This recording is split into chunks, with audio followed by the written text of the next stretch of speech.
Hello, this is Improving Learning Outcomes Through Culturally Sustaining Pedagogy, presented by Dr. Sharon B. Lassiter.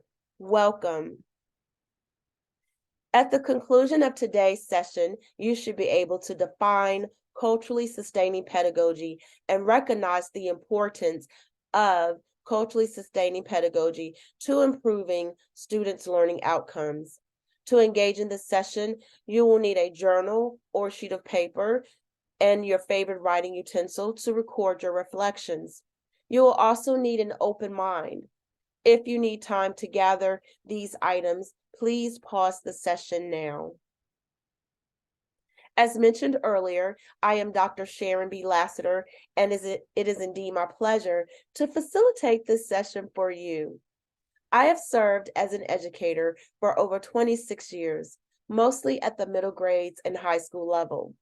My roles have included being an English language arts teacher, a middle grades assistant principal, and a curriculum facilitator. I currently serve as a higher education administrator where I am still able to impact the lives of high school students. As a researcher, I am most interested in culturally sustainable leadership in marginalized communities and education preparation. Our conversation today is about culture, the way of life for a group of people. In your schools, you're going to teach students who come from various cultural backgrounds. And although the pedagogies that we talk about today are grounded in the lived experiences of racially and linguistically different students, I propose that they are also applicable to the wide range of identities that have been marginalized by society, which could be race, gender, religion, and sexual orientation. So think about all the possible identities that have been marginalized by society as we engage in our discussion about culturally relevant pedagogy, culturally responsive pedagogy, and culturally sustaining pedagogy. I want us to begin with a moment of reflection. Think about the grade level that you are currently teaching or that you plan to teach. Now I want you to think back to your time as a student in that specific grade. In what ways were you seen by your teacher? Let's spend 90 seconds in total silence thinking about that and jotting down our ideas.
So, how did your teacher see you? Did they look at you through a strengths-based lens or a deficits-based lens?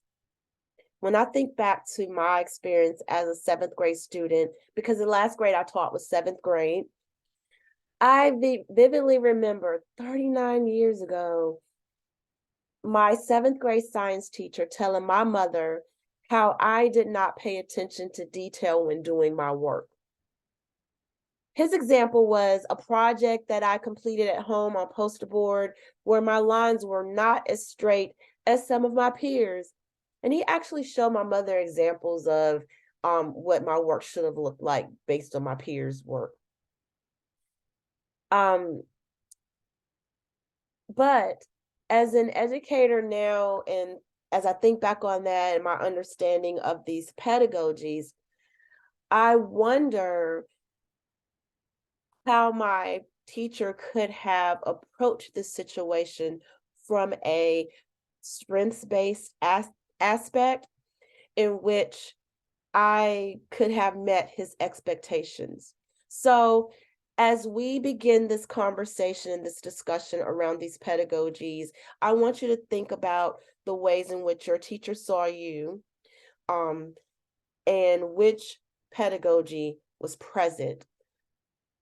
Was it culturally relevant, culturally responsive? Was it culturally sustaining, or were those things absent? So let's begin our discussion. In the beginning, there was culturally relevant pedagogy. Gloria Latson Billings gave us culturally relevant pedagogy with the intent of empowering students to own their cultural and racial identities, to apply their identities to the content they were studying, and to examine the content through a critical lens that will result in their own perspectives on the curriculum and the content that they were being taught. Culturally relevant pedagogy begins with the teacher's mindset. It requires the teacher to have a high regard for their profession. They must see their teaching as a work of art. And as I like to say, a work of heart, because you can't teach students if you don't love children. And students need more than a content expert. They need a caring educator, point blank, period. Culturally relevant teaching requires teachers to build a community within and beyond the classroom walls. Culturally relevant teaching demands that teachers look for ways to support the community the school serves and to encourage the students to give back to their communities, not to escape their communities. Think about what you're suggesting to a student about who they are. If you might tell them, education is important because it's going to help you to move beyond the community that you live in right now. Think about that. It requires teachers to be creative in their approach to delivering instruction within the constraints of standardized curriculums and pacing guides. Culturally relevant teachers sincerely believe in each student's academic potential and make sure the students know it. They use language that's strengths-based. Through their lessons, culturally relevant teachers are able to build bridges between the content and the students' lived experiences and global issues. They help students to see that the events outside of their community can really impact them in the present and the future. They let them know why they should be concerned about, for example, the war between Russia and Ukraine, why they should be concerned about the laws that their congressmen are enacting, and how important it is for them to be a registered voter and to actually vote in elections, especially their local elections. And finally, culturally relevant teachers welcome the knowledge that students bring to the classroom. They look for ways to explore and use that information to enhance their lessons. They assure that students know that they bring value to the space of learning, not just for their peers, but for their teachers also. Students' learning outcomes can improve through culturally relevant pedagogy because students are able to see the relevance of the content to their lived experiences. So now it's time for us to pause for a moment of reflection again.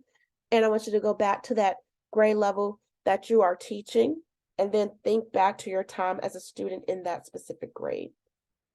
Was culturally relevant pedagogy present in your classroom? How do you know? Let's think about that and jot down our thoughts.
Okay, so um, was it present in your classroom, culturally relevant pedagogy? I don't know about my classmates, but knowing what I know now as an educator, I did not see culturally relevant pedagogy present in my seventh grade science classroom. My teachers, the way my teachers saw me, had an impact on my learning outcomes. I can't recall what grade I received in that classroom, but I do know that my teacher's mindset towards my work impacted one my relationship with science. I never thought that I was good at science based on my experience in that classroom. It also impacted my relationship with male teachers moving forward because this was my very first experience with a male teacher. So I looked at them a little differently, um, and always had this belief that they didn't believe in my abilities and my potential as a student. And it was also the very first time that I began to doubt my identification as an academically and intellectually gifted student. I began to question my intelligence based on my experience with that teacher. And then there was culturally responsive pedagogy brought to us by Dr. Geneva Gay. Culturally responsive pedagogy involves using students' cultural and racial identities, experiences, and perspectives to meet their cultural, social, emotional, and academic needs. There are there are five key elements connected to culturally responsive pedagogy, and those are building one's cultural competence, designing instructional plans that yield racially and ethnically rich cross-curriculum learning experiences, showing authentic care about addressing the student's cultural, social, emotional, and academic needs, building a collaborative and supportive learning community, and learning how to communicate with racially and culturally diverse students. So, what does that look like in action? In action, culturally responsive pedagogy means that as a teacher, you might use a student interest and learning style survey to capture your students' unique strengths, their ways of learning, and their interests. You may take the time to get to know and build collaborative relationships with your students' families. You also may provide opportunities for your students to learn from each other through collaborative learning activities, peer teaching, um, and giving peer feedback. As a culturally responsive teacher, you would bring in resources in your classroom where students would see themselves through the text, through guest speakers, through assignments and projects that you give them. And you also may create learning tasks in which students can share their strategic and extended thinking on the content that you are presenting to them. So let's pause for a moment again and think back to that grade level that you're teaching and that you were a student in that specific grade level. What culturally responsive pedagogy, present in your classroom, and how do you know? Take some time to think about that and jot down your responses.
Was culturally responsive pedagogy present in your classroom?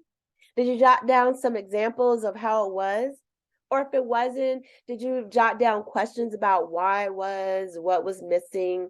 For me, again, with that seventh grade science teacher, I thought about if he had just taken the time to know my family's background, his response to me not meeting his expectations would have been different. I actually would have met his expectations um, because he had no idea that my mother and my father worked second shift, which meant that when I got home from school, I was responsible for making sure I did my homework.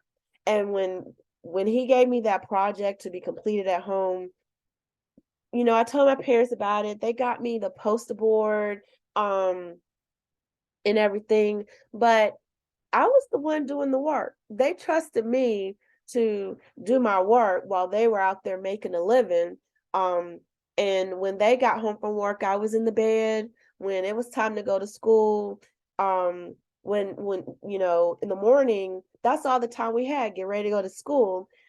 So had he taken the time to get to know my family, um, I think my outcomes would have been different with him. And also, had he taken the time to ask himself, why didn't Sharon meet my expectations? She has been identified as an academically and intellectually gifted student since the third grade. Her test scores show that she should be doing much better in my class. I wonder if I can give her some constructive feedback and support, and give her the opportunity to redo this assignment to do a better job, to meet my expectations.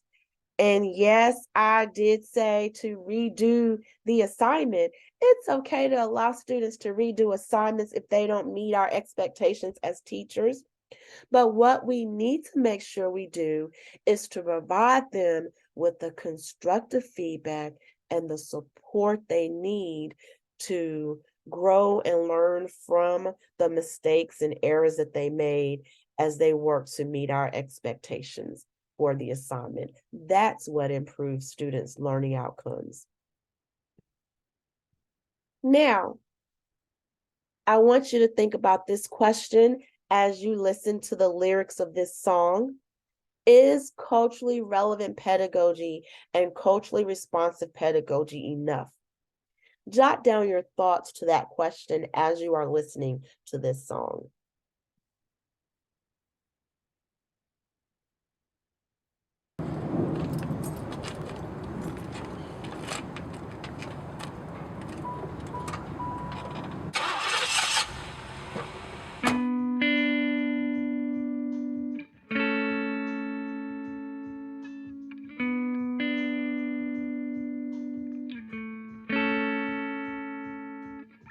I feel the latent effects of assimilation in a city native raised by bright light skyscrapers. Born with dim prospects, little peace in living as a child. Hot-headed about the fact I wasn't wild like they called my ancestors. Imagine what it'd be to live nomadic off the land and free. Instead I was full of heat like a furnace, cause I wasn't furnished with the language and traditional ways of my peeps. Yeah, I used to feel like I wasn't truly indigenous. Now I say me which, get your money due for showing me my true roots. Definitely native, take responsibility for being educated. My people and customs originating from early phases of history. It's deeper than fried bread and contest powwows. Tears shed in the sweat, large prayers go out to all those I've wronged and who have wronged me. Gotta treat them like family. Get your money due, we do kawishin. Jimashka with Zion, me Dutch but me it is Zion. Me Shishanam, Zagit Iway, when Ganu Shishanam, Bizendao with Shanam, me Wayne Janagamoyan. Nima show me sweet do kawishanam, Jit I budget too young, Anishanam, Bay is your twin. Me Jit big, it came to my KI, Nishanam, baby, my dizzy win. Becoming aware of a heartbeat's fragility, so I pray for my creator's will and humility. It seems my prayer's weak, I can't speak, not a linguist. Does he hear my English when I vent? I fear the answer to the question. This is symbolic of anguish I feel regarding language and the obligation of revitalizing something sacred. Failure to carry through is disgracing a nation. My first tongue's in need of a facelift, but deciphering conjugations like trying to find my way through a maze in the matrix. Complex, hard to start without an end aside from being fluent. I gotta push the limit if I'm gonna keep pursuing. So I use it in a way that relates to my life and vocab. Bring some entertainment to it, spit it on a track, and I take it out the class. Can't let what I lack become a self-defeating habit that'll make me wanna quit. Get your money due, we do kawishin. Jimashka with Zion, me Dutch but me it is Zion. Me Shishanam, Zagit Iway, when Ganu Shishanam, Bizendao with Shanam, me Wayne Janagamoyan. Nima show me sweet do kawishanam, Jit I budget too young, Anishanam, Bay is your twin. Me Jit big, it came to my KI, Nishanam, baby, my dizzy win. It's far-fetched, but grandfather, please help me learn it. Help me assist in keeping it from burning. Don't let me quit and flee from working for a worthy purpose. Enlighten me and help me comprehend the effects of my service. I need a spark in my desire from something high. Pride, a negative reminders killing my stride. Sometimes I'm the type that likes getting results overnight without sweating or stressing overnight. So I pray, Creator, give me strength, then I can move on. Creator, show us love so it can spread around. Communicate with us from above. Hear me now, my prayers in a song, I speak them out loud. Grandfather, help us to revitalize the language and ways so we walk the red road that you paved. Communicate with us from above. Hear me now, hear me now. I speak them out loud. So how did you answer that question? What did you hear? I heard things such as colonization, assimilation, stereotypes, and loss of cultural capital. Some may argue that culturally relevant and responsive pedagogy are not enough to improve the learning outcomes of students who are racially, culturally, and linguistically marginalized by society. What do you think? I want to now have you view another clip where I want you to reimagine the classroom that you were in as a student at the same age that the students you're currently teaching now or you plan to teach. Um, I want you to place yourself in this classroom that the narrator will describe with your given identity, or with your current identity, I should say.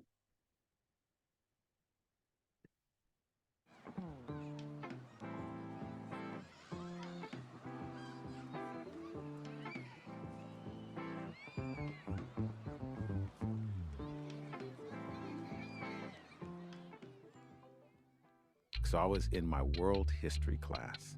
And I remember spending the entire year sitting in this classroom, and my school was predominantly white. I was one of the few black kids in my classroom. And sitting in this world history class and learning about Asia and the Ming Dynasty and the kings and queens of Europe, and learning a little bit about American history. And I remember waiting anxiously to get to a conversation about civilizations on the continent of Africa, which my mother had always impressed upon me that that's where our roots were and that's where we were from. And I remember the teacher getting to that chapter and saying, we're going to skip Africa because nothing really important really happened in Africa, and turning to the next chapter. Mm. Remember, you're a student in this world history class. From your perspective, racial, gender, linguistic, however you identify, what are you thinking? What are you feeling?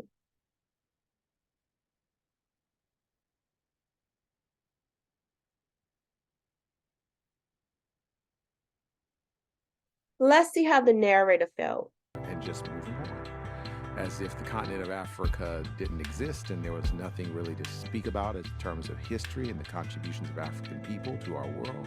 One, a wave of disappointment that here was my opportunity to learn something about myself, and I would not have that opportunity.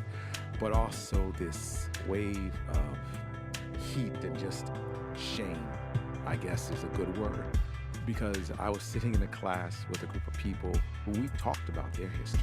And here I am, the lone black kid sitting in the classroom. And not only had she told me that I had no real heritage or legacy, or my people really didn't contribute in any meaningful way to the world, but she'd also told everybody else in the room that. That was embarrassing to me, to sit there in that space and just have to have that weight on me as she just skipped to the next chapter. I quickly realized that schools are set up oftentimes for certain kids to succeed. And teachers are a powerful, powerful agent in that work. And so what ends up happening is children that don't fit into the framework for those schools or fit into teachers' expectations about who's valuable are often overlooked. And I felt it firsthand what it means to be overlooked by my teacher and my school. And I don't know if I decided right there I was going to be involved in education, but I decided right there that I never want to feel this way again. And I don't think it's right for anybody to feel that way. You have decided that you are going to be an educator. So I want you to think about, as we finish out this session and you go along your way in your educational journey and your experience as an educator, how will you use your power as a teacher? What pedagogy will you enact in your classroom to help you approach teaching and learning in a way where not one single student in your classroom feels like they don't belong, that all of your students have the opportunity to improve their learning outcomes. And while the practices of culturally relevant and responsive pedagogies have yielded improved learning outcomes, um, researchers such as Django Paris argues that relevance and responsiveness do not equal continuance of these best practices in a way that students never lose their authentic selves. Think back to that song that young man was singing. In the process of learning, students should never lose sight of their community, their history, their heritage, their customs, and their values. Then along came culturally sustaining pedagogy.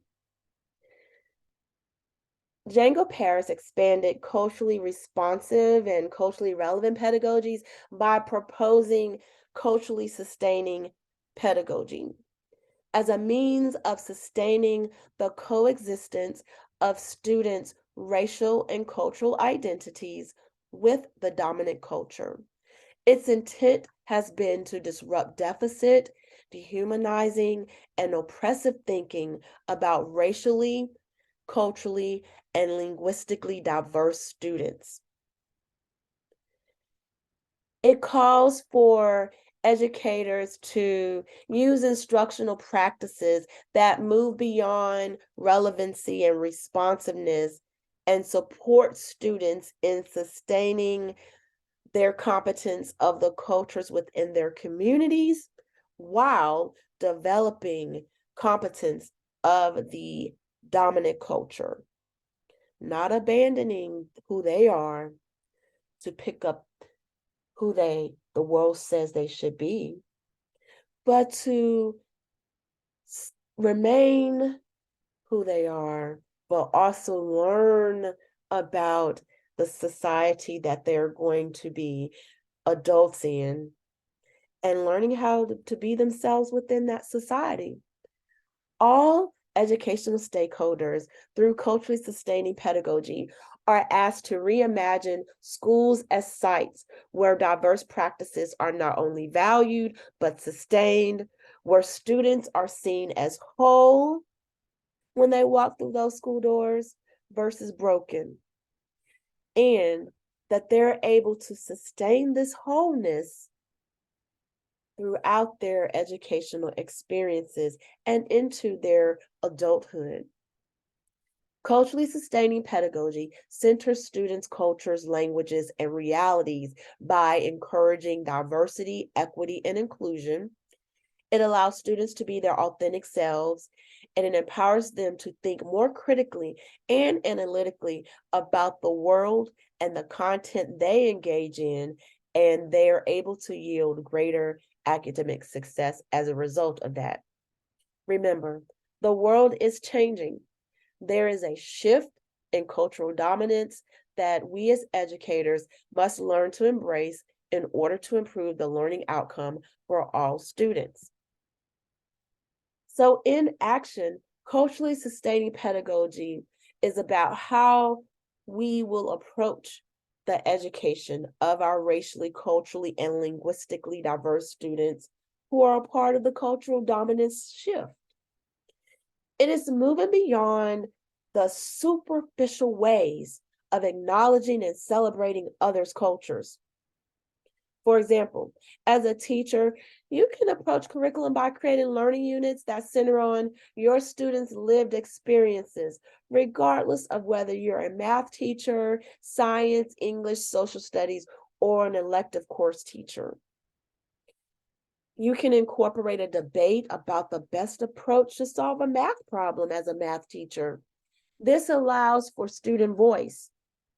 It also allows you to better understand your students' prior learning and prior knowledge that they're bringing to your classrooms. It may help you to understand why the student always tries to solve the problem a different way and arrives at the same answer, even though you are teaching them one set way to solve that problem to get to the answer. Um, and it gives you an opportunity to let them know, right? There's nothing wrong with the way you're solving a problem because you're always getting the same answer we're getting. But given the context of which you are going to have to solve this problem, for example, standardized testing, I need you to solve the problem this way. Okay. And that's a part of the student, maintaining what they know and who they are and saying there's nothing wrong with that, but also understanding and giving context. This is what you need to do. Also, if you're a science teacher, you could have your students create a science project that yields a product that would address a need in your students' community. I know that numerous schools incorporate character education and social emotional learning related activities into their schedules. Use this opportunity to create a space for courageous conversations around a social emotional issue that matters most to your students. Or use it to take a shared approach to learning about the cultural similarities and differences about certain topics, such as respect or responsibility. It may help you to understand why a student may behave a certain way and they don't see that as being disrespectful, or they may not see that as being irresponsible because based on their culture, it's not. But based on the culture of your classroom and the culture of the school setting, the culture of the greater society, it is. So instead of dismissing them and causing them to lose instructional time due to those types of things, use that as a learning opportunity for everybody, not to excuse or let them get away with anything, but to help them understand and to help you understand what's happening and to help them make better choices in certain contexts. All right, so I want to do our final moment of reflection. And now I want you to think about your current classroom or the classroom you plan to teach. I want you to think about what pedagogy is present, or in your mind what pedagogy you were thinking would be present in your classroom. How would you reimagine that pedagogy? How would you reimagine your classroom? Take about 90 seconds to think about that and jot down your responses.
So how did you reimagine your current pedagogy?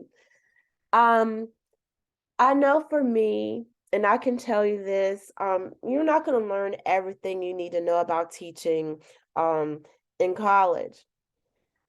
Teaching, as I said, is a work of art. It's also a work of science. Um, and you're going to learn a lot as you go along throughout your journey through practice.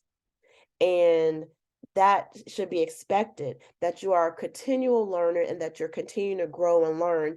I know that once I um once I knew better, excuse me, I started to become a better teacher. I did start off using some of the not so best practices of my K-12 teachers. But as I continued to grow on my craft, my classroom began to look like a culturally relevant classroom, a culturally responsive classroom. And just in the past couple of years, I began to learn about culturally sustaining pedagogy.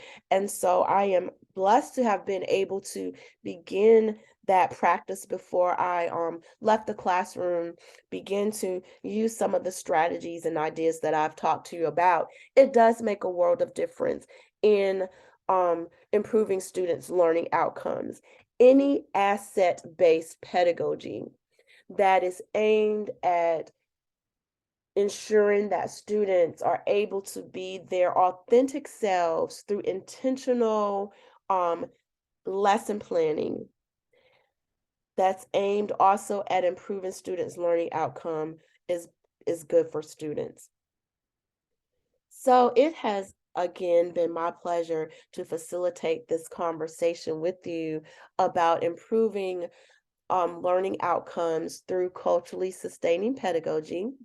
I am Dr. Sharon B. Lassiter, and if you need additional information, you may reach me at lassitsb@gmail.com. Best wishes to you on your career as a culturally sustaining educator.